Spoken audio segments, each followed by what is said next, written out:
Türkiye'den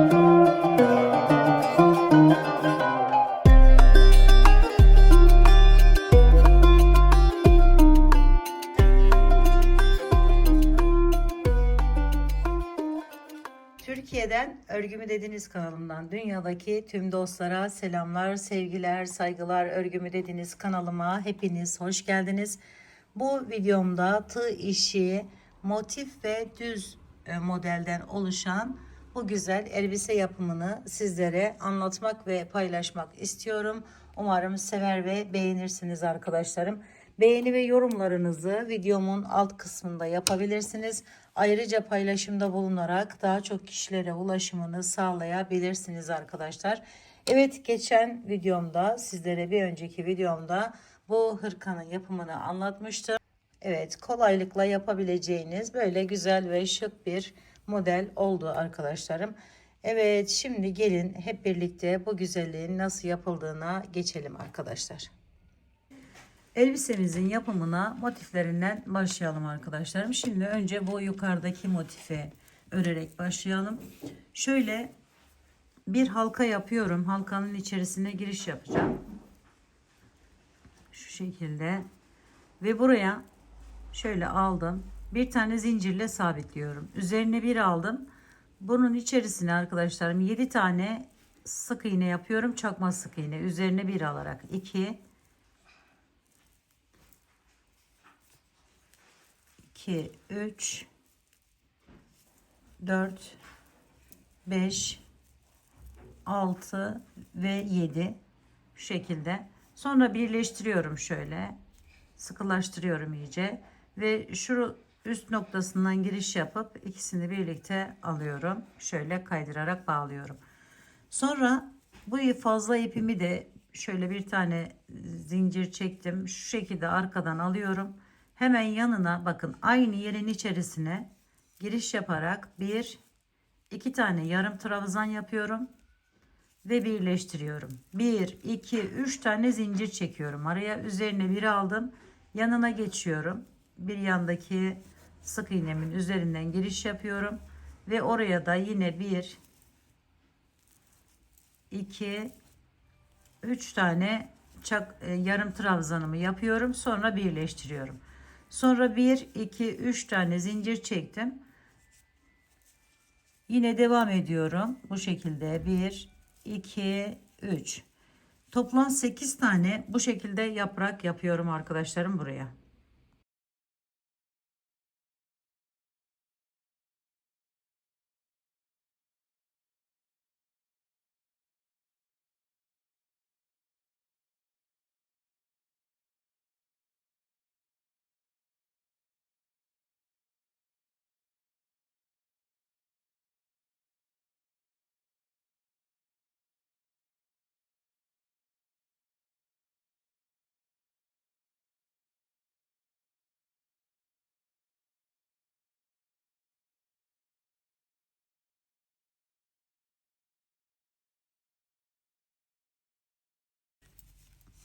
Evet, 1 2 3 4 5 6 7 8 tane oldu. Geliyorum burayla birleştiriyorum.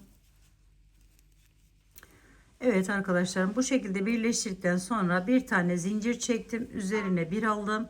Bakın şuranın hemen şu şekilde arkasından giriş yapıyorum.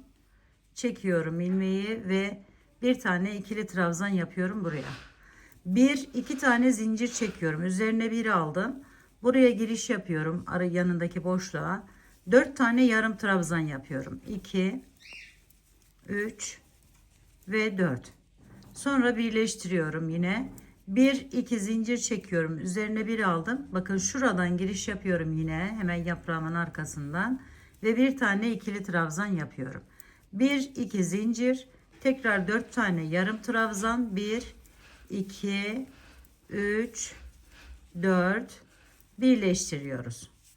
2 zincir çekiyoruz. Araya giriş yapıp şu şekilde buraya bir tane ikili trabzanımızı yapıyoruz. 1 2 zincir, tekrar 4 tane yarım trabzan, sonra birleştirdik. 1 2 zincir çektik. Buraya da bir tane ikili trabzanımızı yapıyoruz.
Evet, son olan yaprağımı da yaptıktan sonra üzerine bir aldım. Bakın şuradan girişimi yapıyorum. Şöyle ve buraya şöyle bir tane ikili trabzan yaptım araya, iki zincir yerine. Şimdi arkadaşlarım üzerine bir alıyorum. Bakın şu yaprağımın hemen şu şekilde giriş yapıyorum yaprağımın içerisinden. Şöyle alıyorum ve ikili trabzan yapıyorum. Sonra yanına hemen iki tane ikili trabzan yapıyorum. Bir tane de bu ortadaki yerimin şöyle arasından giriş yaptım yine ve ikili trabzanımı yaptım. Evet, iki tane ikili trabzan buraya, bir tane şu şekilde alarak buraya. İki tane ikili trabzan boşluğa, bir tanesi bu şekilde buraya. Şimdi bu yaprağıma geldim. Arada bir yaprak atladım arkadaşlar, bakın şunu. Bu yaprağıma geldim. Burayı köşe olarak yapacağım. Şu şekilde aldım. Birinciyi yaptım. Bir iki zincir çektim. Tekrar aynı şekilde giriş yaparak bakın şöyle altından buraya bir V oluşturuyorum. Ve devam ediyorum. Şimdi hemen yanına iki tane yine ikili trabzan yapıyorum. Önce şöyle. Birisi de burası olacak. Bunun yarısını yaptık. Yarısını da buradan dönüşte yapacağız arkadaşlar. Şöyle bakın iki tane oldu. Üçüncüyü buraya. Sonra iki tane tekrar buraya. Bir yaprak atlıyoruz. Bir köşe yapıyoruz arkadaşlar. Şöyle burasını atladık bakın. İki tane yanına ikili trabzanımızı yapıyoruz. Buraya yapıyoruz ikili trabzanımızı. Şimdi ikili tane yine ikili trabzanı buraya yapıyoruz. Bunu köşe yapacağız. Şöyle aldık. Bir iki zincir çektik. Tekrar bir tane daha aynı yere yapıyoruz. Sonra yanından devam ediyoruz. İki tane ikili trabzan normal boşluğa, bir tanesi buraya. Bir, iki, bir tanesi çiçeğimizin elinden giriş yapıp bu şekilde. Bir, iki. Şimdi bir yaprağımızı atladık. Buraya geldik. Buraya da yine bir köşemizi yapacağız. Üçüncü köşemiz olacak burası. İki zincirimizi çektik. Şöyle birleştiriyoruz. Ve içine giriş yaptık. Bir, iki. Üçüncüyü bu şekilde aldık. Bir, iki. Üçüncü yaprağımızdan devam edelim.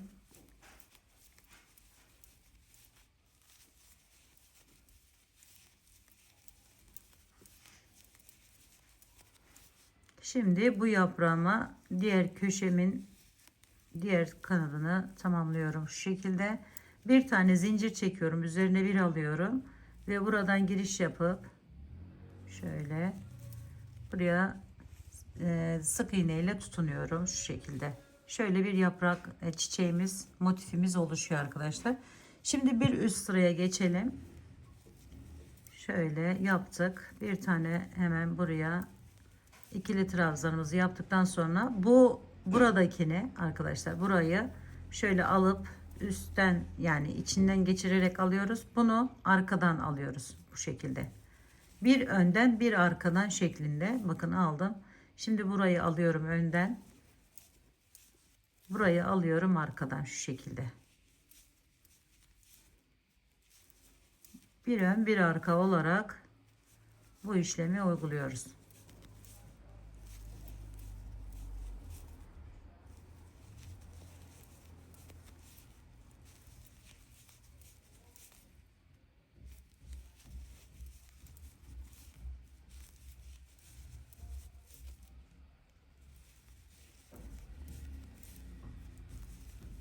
Köşeye geldim. Köşeye yine bir tane ikili trabzan yapıyorum. İki tane zincir çekip tekrar bir tane daha yapıyorum ve devam ediyorum arkadaşlar. Bir ön bir arka şeklinde bütün etrafını çeviriyoruz.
Şimdi eklemesine geçelim arkadaşlarım. Bir zincir çektim. Bakın diğer motifimin şu köşesinden başlayacağım. Şöyle alıyorum. Bir zincirle şöyle kaydırmayla bağladım. Bir zincir çektim. Tekrar üzerine bir aldım. Aynı boşluğuma köşemi normal tamamlıyorum. Sonra geliyorum. Bakın şuradan giriş yapıyorum. Bu şekilde ve kaydırarak bağladım. Üzerine bir aldım. Alttaki modelimi, motifimin modelini hiç değiştirmiyorum. Onu yaptım normal üstten. Şimdi geldim buraya. Buradan bu şekilde bağlıyorum. Sonra diğerine geçiyorum. Alttan alarak devam ettim. Sonra bunu ekliyorum. Sonra üste geçtim. Üstten aldım. Karşılık gelen yerine ekliyorum. Alttan alıyorum. Bakın burada da tutuyor arkadaşlarım. Şöyle karşılıklı alırsanız üstten aldıklarınızla üstten aldığınız, alttan aldıklarınızla alttan aldıklarınız birleşir. Şöyle.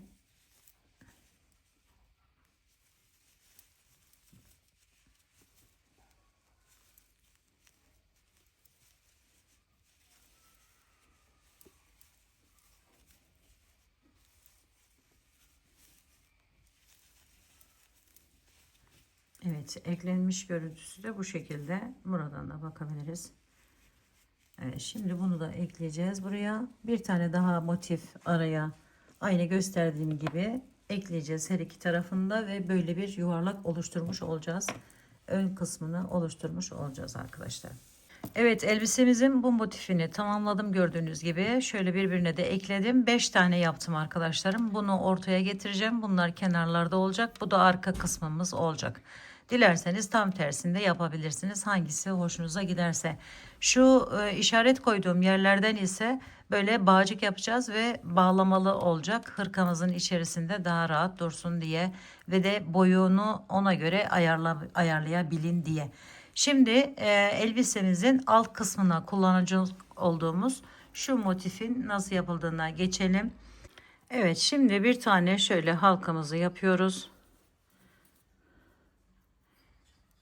7 tane içerisine çakma sık iğne yapıyoruz.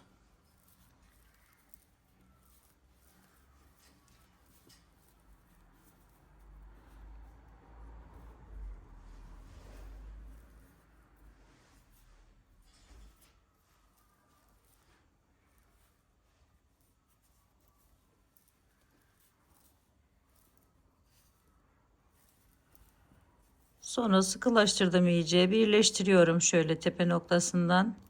Dediğim gibi diğerinin orta kısmı gibi yapacağız arkadaşlar. Şöyle aldım. Şimdi buradan şöyle tutuyorum. Bir tane zincir çektim. Arkadan şu şekilde aldım. Yarım trabzan yapıyorum. Hemen yanına 2 tane. Ve birlikte çekiyorum. 1, 2, 3 zincir. 8 tane yaprak yapıyorum arkadaşlarım. Bu şekilde.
Evet, 3 zincirimi çektim. Burayla geliyorum, birleştiriyorum. Şu şekilde. Sonra kenarını yapıyorum arkadaşlar. Şöyle bir tane sık iğne, 1 2 3 zincir, tekrar bir sık iğne daha. 1 2 3 zincir, bir sık iğne daha. 1 2 3 zincir, bir sık iğne daha. Evet, bu şekilde boşluklarımızı dolduruyoruz.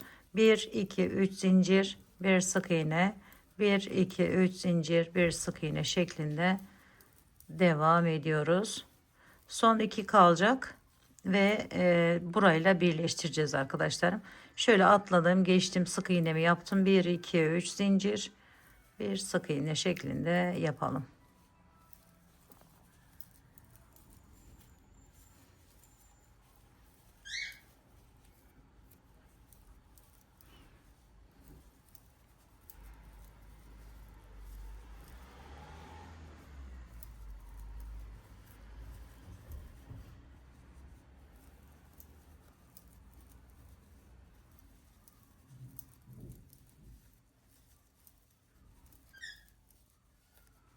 Bunu elbisemizin en uç kısmına böyle dantel misali ekleyeceğiz arkadaşlarım. Onu da sizlere göstereceğim ben ilerleyen zamanda.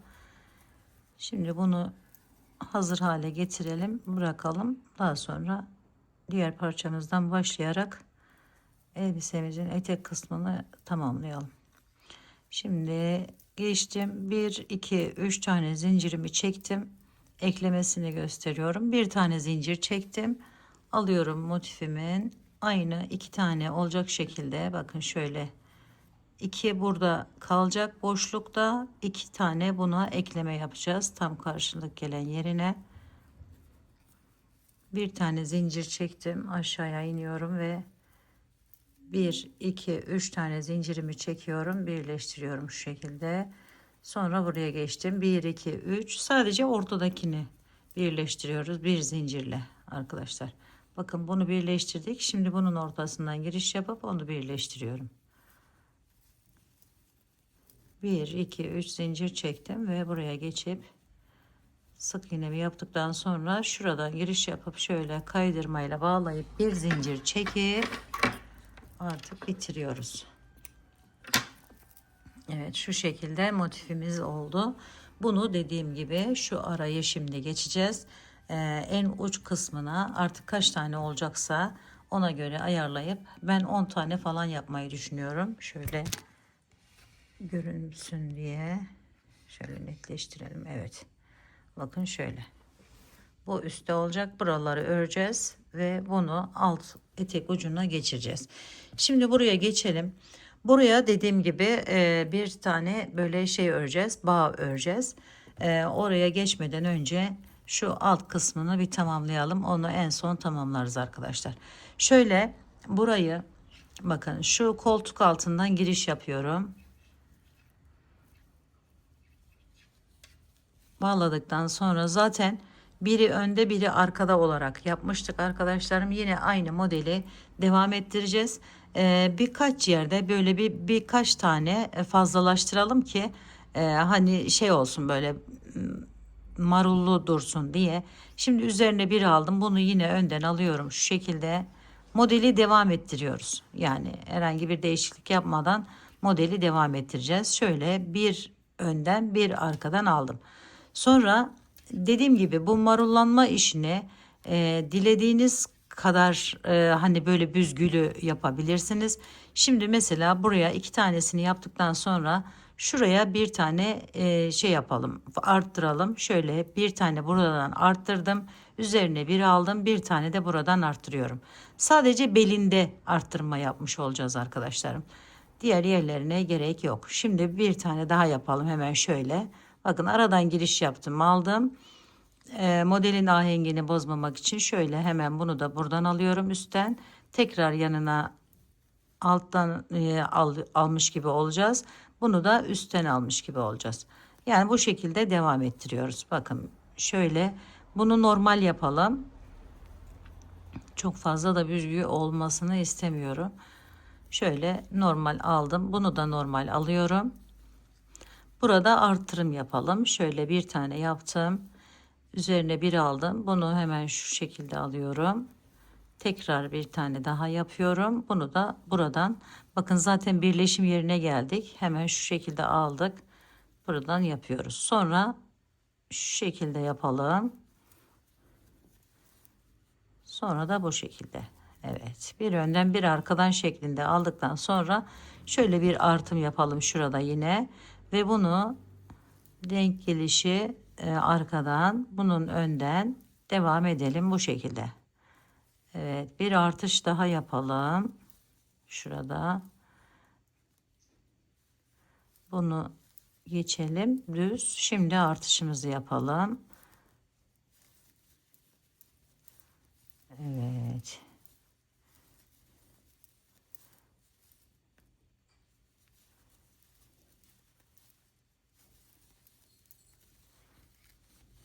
İki artış, bir düz yapacaksanız o şekilde ya da iki normal yapıp bir artış yapabilir ki artış yapın ki dengeli dursun arkadaşlarım.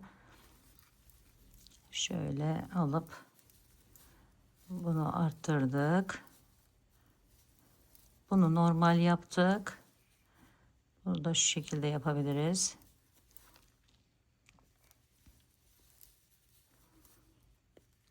Şimdi düz aldım. Araya bir ters ekledim. Bunu da düzden alıyorum. Artışı da yapmış oldum bu şekilde. Şimdi tekrar bir tane şöyle düz normal yapalım. Şimdi artış yapalım.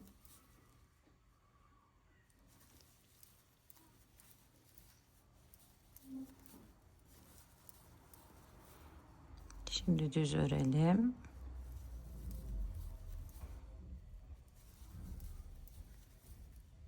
Bunu da düz örelim. Şimdi artış yapalım.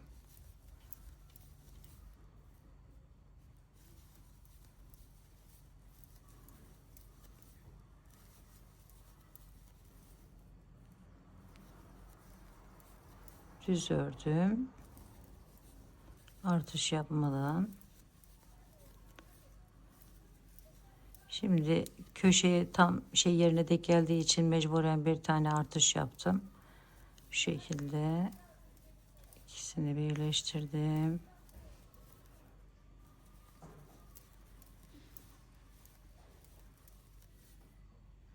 Evet, burada da bir artış yapmış olduk. Evet, arkadan alıyorum. Önden alıyorum. Normal yaptım. Arkadan alıyorum. Önden alıyorum. Şimdi artış yapıyorum.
Son yere geldik. Yine burada da artışımızı yaptık ve birleştirdik. Evet arkadaşlar, şimdi bunu aynı şekilde bir ön bir arka, bir ön bir arka dönerek dilediğimiz uzunluğa gelene kadar devam ettiriyoruz. Şöyle bir tane zincir çektim, bakın. Alıyorum. İkili trabzanımı yapıyorum. Bir önden bir arkadan yapıp devam ediyorum. Bunu dilerseniz bu bir ön bir arkaya yer değişikliği de yapabilirsiniz. O da güzel olur. Şöyle mesela şu önden olanı arkadan, hatta o şekilde yapabiliriz yani. Yer değişikliği arkadaşlar. Yani düz olarak devam etmeyip önden aldığımızı arkadan, bir sonraki sırada arkadan aldığımızı ise önden yaparak devam edersek daha güzel olur diye düşünüyorum. Şöyle. Evet arkadaşlarım, şimdi birinci sırayı tamamladık. İkinci sıraya geçiyoruz. İkinci sırada üzerine bir aldım. Bakın şuradan giriş yapıyorum. Bunu arkaya alıyorum. Önden olanı. Arkada olanı ise öne geçiriyorum. Böyle düz olarak yaparsak arkadaşlarım lastik gibi görünecek. O yüzden bu şekilde yapalım istedim. Şu arkada olanı bakın öne geçiriyorum şöyle. Önden ikili trabzanımı yapıyorum. Önde olanı hemen şöyle alıp arkadan devam ediyorum. Şöyle. Yine bir ön bir arka ama tam tersi olarak yapıyoruz arkadaşlar. Ay üst üste de getirmeden önden olanı arkadan, arkadan olanı önden yaparak tamamlıyoruz.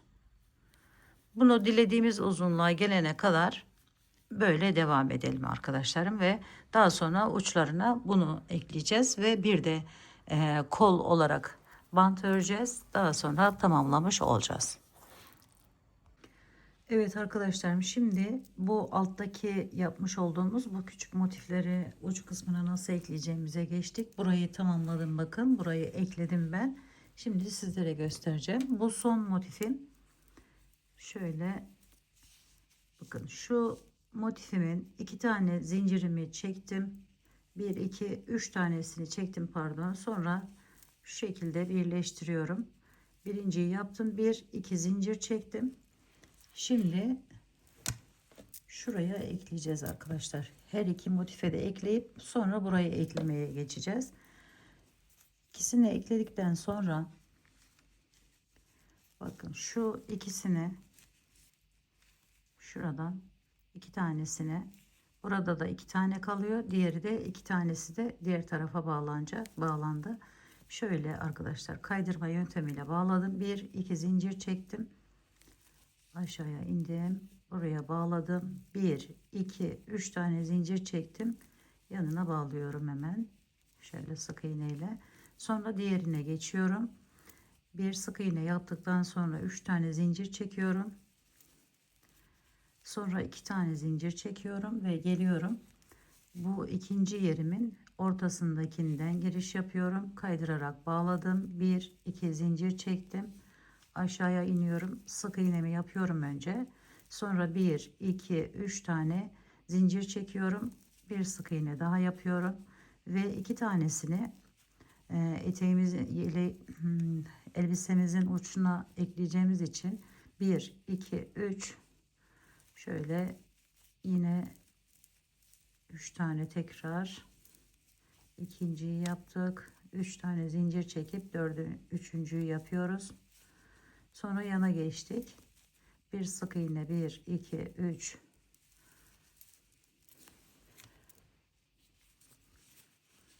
Sonra 1, 2, 3. İkinci yerimizi de tamamlıyoruz. Sonra buraya geçiyoruz. 1, 2, 3 tane çektik. Bağladık onu. Sonra 2 zincir çekiyoruz. Geliyoruz şu motifimizin, bakın şuradaki motifimizin şurasından, ortasındaki yerden ikisini buraya bağladım, çünkü buraya geçiyorum ve buraya bağlıyorum. Sonra yine bunu üste bağlayacağız. Burayı bir tanesini şöyle alıp şuraya bağlıyoruz. 1 2 3 zincir, sonra yana geçtik. 1 2 3 zincir, 1 2 diğerine bağlıyorum arkadaşlar. Onu da tekrar 2 tane zincir çekip geldim aşağıya. 1 2 3 zincir, buradan giriş yapıp buraya bağlıyoruz. Sonra da bu şekilde giriş yapıp kaydırarak bağladık. Bir zincir çekelim ve tamamlamış olduk. Şöyle. Şimdi burayı göstereceğim sizlere nasıl ekleyeceğimizi. Yukarıda bırakmış olduğumuz, bakın şu iki taneleri, iki yeri buraya ekleyeceğiz. Buradan başladım. İlk motifimi şöyle ekleyerek devam ettim. Şimdi o eklemeye geçelim. Burada kalan birinciyi eklemiştim ben. Hemen ikinciyi de ekleyelim. Aynı zamanda görmüş olun nasıl yapıldığını. Şimdi arkadaşlarım, şöyle buradan girişimizi yaptık. 1 2 tane zincir çektik. Geliyoruz. Bu ilkinden giriş yaptık. Kaydırarak bağladık. 2 zincir çektik. Bir yanındaki boşluğa giriş yapıyoruz ve oraya sık iğne ile tutunuyoruz. 1 2 zincir, ikinciyi bağlıyoruz. 1 2 zincir çekip aşağıya inip bir yana kaydırıp şöyle bağlıyoruz. Tekrar 2 zincir, buraya geçtik. 1 2 tekrar çektik, aşağıya indik, sık iğne ile bağlıyoruz. Sonra 1 2 3 arada kalan, bakın şu bu motiften ve bu motiften kalan şu aradaki yerden giriş yapıyorum, alıyorum, sonra buraya geçiyorum. Bunu da aynı şekilde aldım ve şu şekilde yaparak bağlıyorum. 1 2 zincir çekiyor, 3 tane çekiyorum pardon burada. Sonra hemen bir yana geçip oraya sık iğne ile tutunuyorum. 1 2 çektim bu defa. Bakın şu motifimin, şimdi yapmış olduğumuz, eklemiş olduğumuz motifimizin hemen şurasından giriş yaptık. Kaydırarak bağladık. 2 zincir çektik. Aşağıya inip sık iğne ile tutunuyoruz.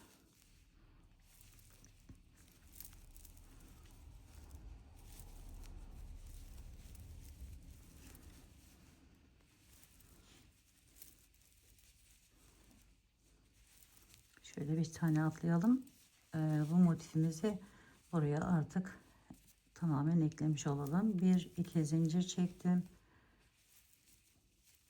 Diğer tarafına geçtim.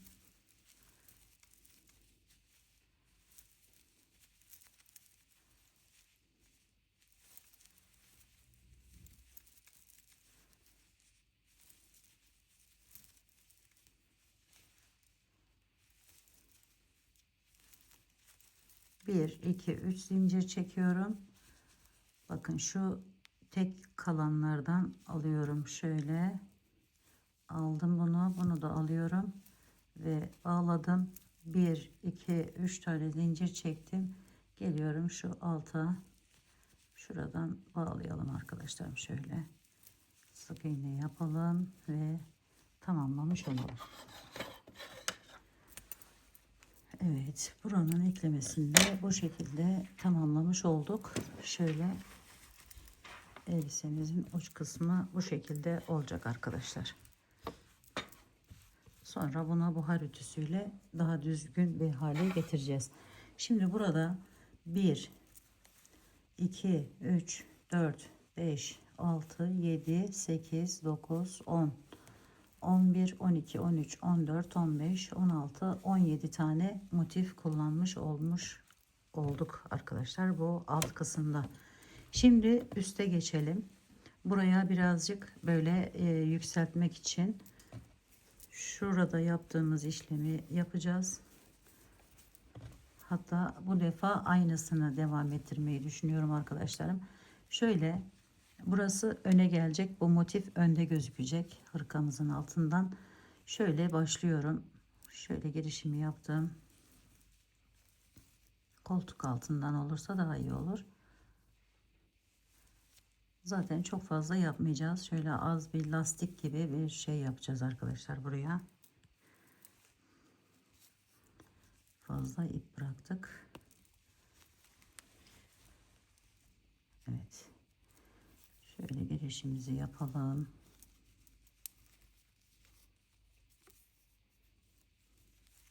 Bir tane zincir çektim buraya. Sonra üzerine bir aldım. Bu arkadan bakın. Hemen arkadan şu şekilde alıyorum. Ve buraya bir tane ikili trabzan yapıyorum. Sonra buraya üzerine geldim. Lastik gibi olsun. O yüzden şey yapmayalım arkadaşlar burayı. Yani altta etek kısmında uyguladığımız işlemi uygulamadan direkt öndeki almamız gerekeni önden, arkadan almamız gerekeni arkadan alalım.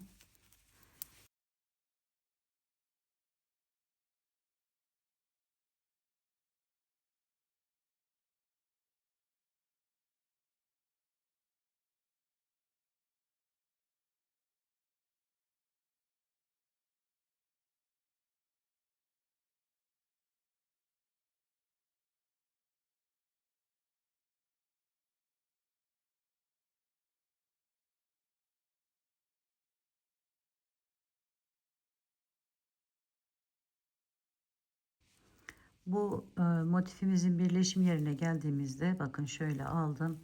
Buradan alıyorum. Sonra burayı şu şekilde yapıp arkadan çalışıyorum.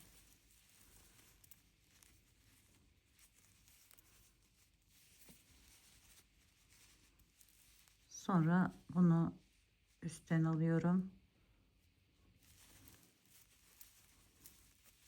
Bunu tekrar arkadan alıyorum.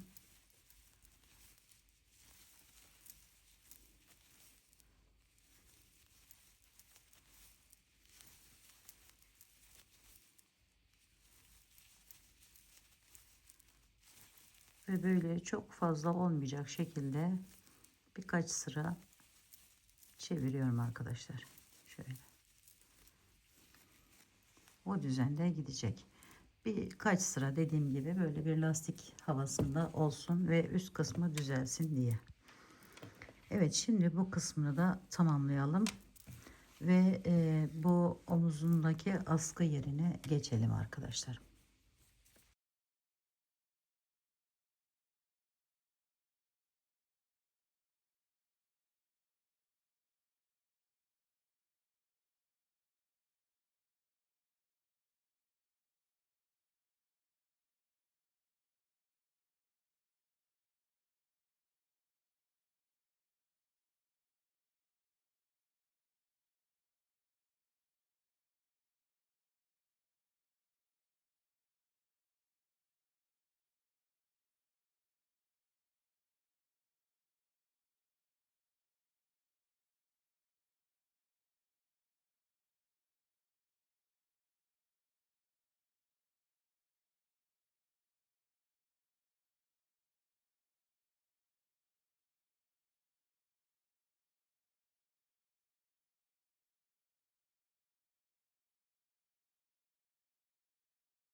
Evet arkadaşlarım, iki sıra lastik şeklinde yaptıktan sonra en üst bitirme sırasına bakın şuraya. Şöyle fıstıklar yapacağız. Bir tane zincir çektim. Üzerine bir aldım. Hemen bakın şu sık iğnemin olduğu yerden giriş yapıyorum. 1, 2, 3 tane fıstık yaptım. Şöyle toparladım. Sonra bir tane buraya bağladım. Ve geliyorum. Şuradan giriş yaparak buraya sık iğne ile bağlıyorum. Bir tane zincir çekiyorum. Biraz yükseldim. Şu şekilde aldım. 1, 2, 3 ve şu şekilde topladım hepsini. Bir tane zincirle sabitledim ve geliyorum. Şöyle belirli aralıklarla, yani böyle sıkmayacak şekilde bu işlemi yapıyoruz arkadaşlarım en üst sırasına. Evet, bir zincir çektik. Üzerine bir aldık. Devam ediyoruz.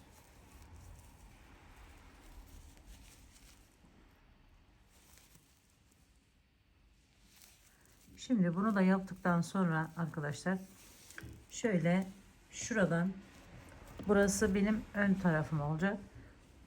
Fark etmiyor gerçi hangi tarafı yaparsak yapabiliriz, istediğimiz tarafını. Şöyle şuradan bağcık yapacağım.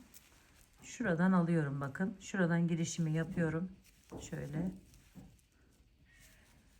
Ve birazcık şöyle ip bırakalım. Bu şekilde aldım.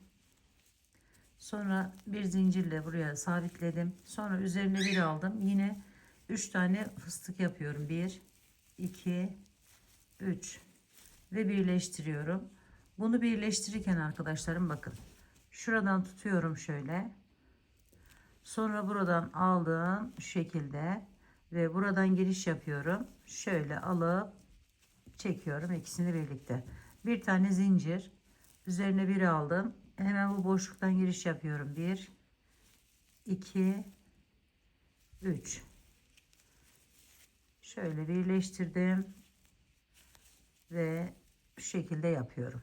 Bir tane zincir. Bunu dilediğiniz uzunlukta yapabilirsiniz.